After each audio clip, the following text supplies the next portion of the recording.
In this class, we are going to have a brief analysis of the poem The Solitary Reaper, written by William Wordsworth. William Wordsworth is well known for his poetry on nature. He is considered nature poet. He is a worshipper of nature. He has a great reverence for nature. That's why, considering the greatness of nature, nature's influence on human beings and life on the earth, now Wordsworth writes in almost all his poetry, glorifying nature's impact on living beings on this earth. Before getting into the poem, The Solitary Reaper, let us look at the biographical aspects of the poet and background to the poem, The Solitary Reaper. William Wordsworth is well known as a romantic poet who is the pioneer of romantic movement. Along with his friend Samuel Taylor Coleridge, he started a literary movement which is called Romanticism. William Wordsworth was born on 7th April 1770 and died in the year 1850. He worked as a poet laureate for a shorter period of 7 years from 1843 to till his death. William Wordsworth, as we have already seen, a worshipper of nature, tries to glorify various aspects of nature. In some of his poems, he concentrates on beautiful aspects of nature. In one poem, he glorifies a cloudy day or a rainy day. In another poem, he tries to magnify the beauty of oceans and seas. And one more poem, he tries to concentrate on the beauty of hillocks and valleys. Similarly, here in this poem, in this particular poem, The Solitary Reapers, on one side he glorifies the beautiful aspects of valleys and lofty skills. In another dimension, he concentrates and glorifies the song of a young village girl who is attending her work in the fields. Describing poetry, William Wordsworth says, poetry is a spontaneous overflow of powerful passions recollected in tranquility. The spontaneous overflow of powerful feelings recollected in tranquility. Similarly, here this poem also was written in the same way. For the poem was inspired by an incident in 1803 and was written in 1805 and brought out or published in the year 1807. William Wordsworth, the poet, has great works to his credit, like lyrical ballads, odes, magnum opus prelude, and many other works. He has a great friendship with Samuel Taylor Coleridge. Coleridge, briefly his name is considered Coleridge. Along with him, he started this literary movement, Romanticism. Now, let us get into the poem, The Solitary Reaper. Solitary means sole, single. Single reaper who is attending her work in the fields fields which are there lying amidst the hills in a valley. Now, let us look at the first stanza of the poem. Behold her, single in the field, yon solitary highland lass, reaping and singing by herself. Stop here or gently pass. Alone she cuts, binds the grain, and sings a melancholic strain. Oh, listen, for the vale profound is overflowing with the sound. In the first stanza, the poet, tries to glorify the magnificent feature of a village young girl, young woman working in her fields, fields which are there in the valley.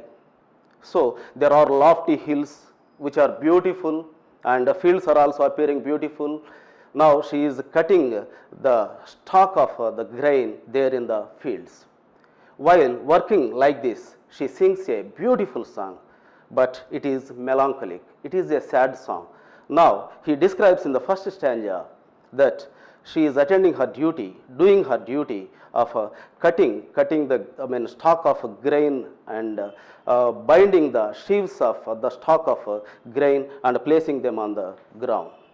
While working this or working like this, now she sings a song, beautiful melancholic song. The poet says, alone she cuts and binds the grain and sings a melancholic strain. Oh, listen, for the vale profound is overflowing with the sound. The song of the lady has beautiful notes in it. The song has a deep impact, a strong impact on the mind of the poet. That's why the poet here magnifies her song, the melody of her song, by saying that the vale profound, the deep valley is filled, totally filled with the beautiful or melodious song of that young village girl. The first stanza, the poet, like this, speaks of the beautiful aspect of nature amidst the hills that is in that valley. Now, in the second stanza, no nightingale did ever chant more welcome notes to weary bands of travelers in some shady haunt among the Arabian sands. Now, in the second stanza, what the poet does here, he tries to draw a contrast between the nightingale's song and the song of this young village girl. If you look at the poem, second stanza of the poem, no nightingale did ever chant. No nightingale. Naturally, we know nightingales are known for their beautiful songs. Nightingales are always glorified by many poets, poets of different languages of this world. Every poet perhaps glorifies the beautiful notes produced from the mouths of nightingales.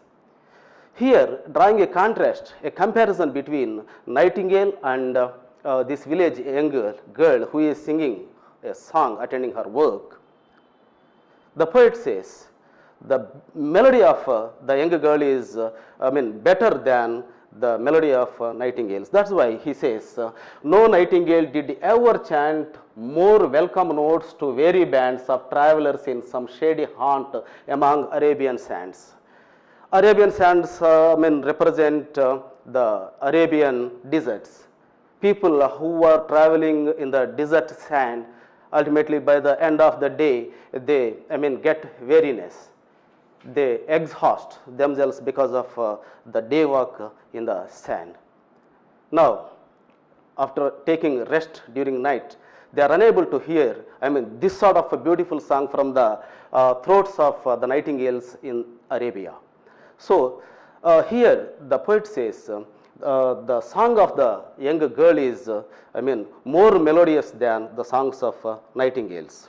In the second part of the second stanza, a voice so thrilling never was heard, inspiring time from the cuckoo bird, breaking the silence of the seas among the farthest Hebrides.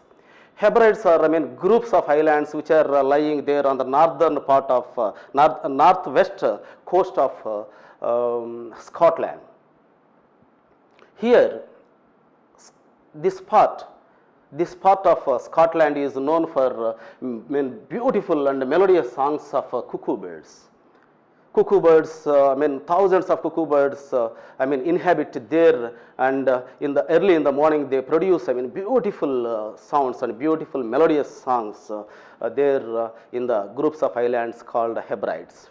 But the song of this young lady is more melodious than the songs of the cuckoo birds. So, in the second stanza, what the poet does is he tries to glorify the song of this young lady by comparing with the beautiful songs of cuckoo birds and nightingales. In the third stanza, the poet speaks like this: will no one tell me what she sings? Perhaps the plaintive numbers flow for old, unhappy, far off things and battles long ago. Here in the stanza, the poet asks someone to tell the sense of the song of that young girl. For the language she is using in her song is different. It is not known. It is not known to the poet. That's why the poet here asks someone, is there someone to tell me what is the content of the song of that young lady? But there is no one to tell him, for he is a lonely walker towards a village where his sister Dorothy stays. Now he is gently moving therefrom, and while moving therefrom, he asks like this: is there someone to tell me the meaning of the song of that lady? But there is no one. There is no one to tell the poet the meaning of or the sense of the song, content of the song of young village girl. But the song is not understandable to the poet, for it is in some alien language to him. He is not knowledgeable of that language, and that's why he is asking someone to tell the sense of the song of that lady. But the poet reasonably understands the perhaps the content of the poem by saying like this: it could be the poem, the content of the song could be about some old, unhappy, far off things or battles long ago. And in similar way, he again says, or is it some more humbly lay familiar matter of today, some natural sorrow, loss or pain that has been and may be again? In the third stanza, the poet concentrates on the content of the song produced from the vocal cords of that lady. Now, what he says, though he is unable to understand the content of the song, he says it is about some battle or some great loss to humanity or this world. And also, it could be some sorrowful matter today, or loss or pain which is occurring now and then, and perhaps in the past, in the present, even it may occur in future also. So that's why the poet says some natural sorrow, loss or pain that has been and may be again. Then in the fourth stanza, the poet analyzes the song like this: whatever the theme the maidens sang, as if her song could have no ending, I saw her singing at her work and over the sickle bending. Again, he is repeating the magnificent feature amidst the hills in the valley there, how the young girl is attending her work while singing a melancholic song.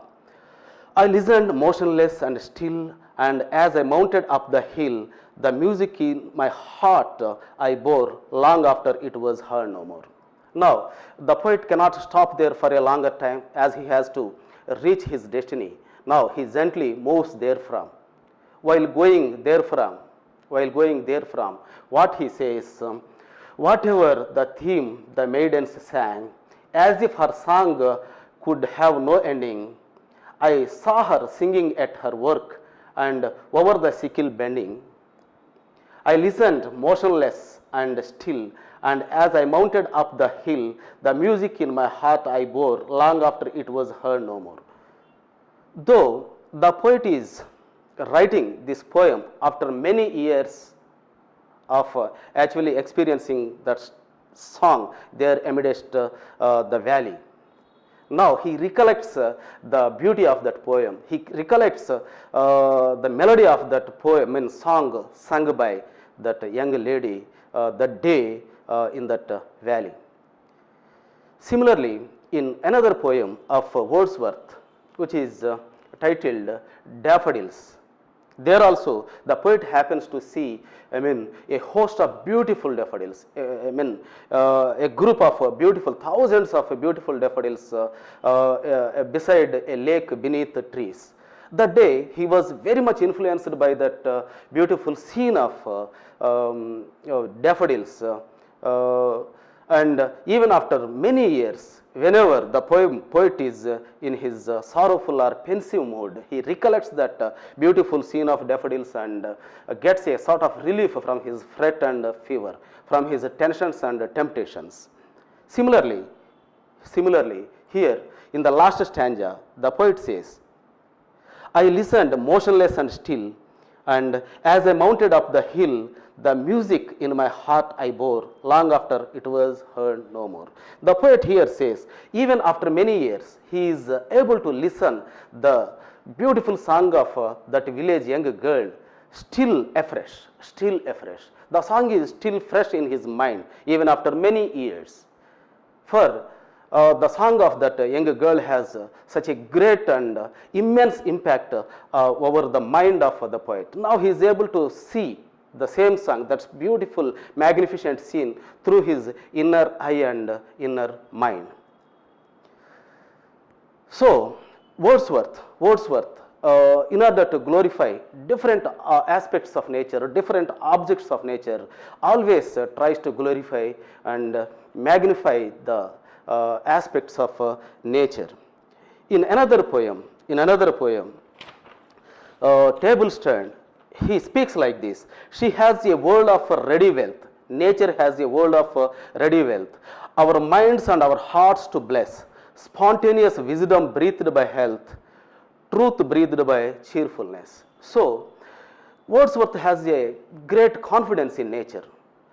Whatever he needs, whatever he requires, he always depends on nature. He always depends on nature. So she has a wonderful ready wealth to bless our minds and hearts to have a beautiful and happy or joyous life. Similarly, here through this poem Solitary Reaper, Wordsworth glorifies different aspects of nature. Here particularly, the beautiful object he has experienced that day amidst a valley. For Wordsworth, nature is a teacher, nature is a preacher, and nature is a philosopher.